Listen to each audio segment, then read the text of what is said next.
Good morning সকলোকে। আজি ৰাতিপুৱা অলপ বৰষুণ দিব ধৰিছে আৰু ঠাণ্ডাৰ আগমন হৈছে আৰু লাহে লাহে। মই ৰাতিপুৱা শুই উঠি তিতাৰ পাত দুটা পানীৰ লগত খাওঁ, তাকে নিব আহিছোঁ।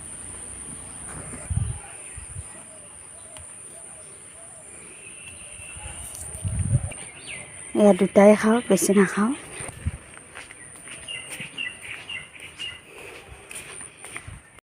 বৰষুণ যাক ডাঙৰকৈ দিলে, ৰিয়ান স্কুলত যাব ওলাইছে। বহুত দিগদাৰী হয় এইখিনি টাইমত বৰষুণ দিলে।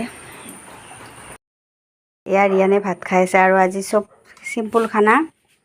এয়া জিকা, আলু, বিলাহী বইল কৰি পিটিকা বনাইছোঁ। তাৰপিছত তিয়ঁহ, কণী বইল আৰু পনীৰৰ জোলখনো একদম চিম্পুল আৰু তথাপি ভাল লাগিছেনে ৰিয়ান? খাই দিয়া ধুনীয়াকৈ।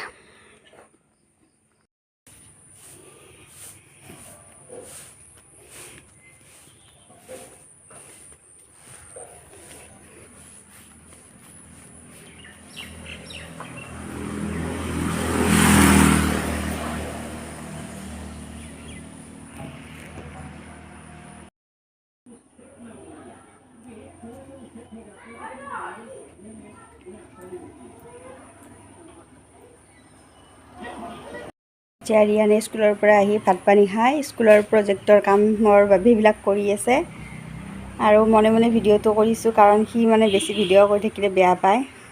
লেতেৰা হৈছে, অলপ ল'ব লাগে। চোৱাচোন কিমান আলনি হৈ গৈছে।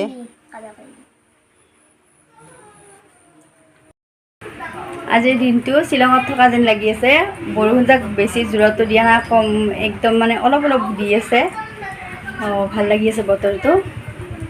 আজিৰ ভিডিঅ'টো বেছি দীঘলীয়া নহ'ল আৰু সৰুকৈ হ'লেও দি থ'লোঁ আপোনালোকক। আৰু এইকেইদিন ক'লৈকো যাব পৰা নাই যে, ঘৰতে থাকি এনেকৈ সৰু সুৰা ভিডিঅ' দি আছোঁ আৰু যদি ভাল পায় ভিডিঅ'টি কমেণ্ট কৰি দিব। আৰু আজিলৈ আহিছোঁ আৰু।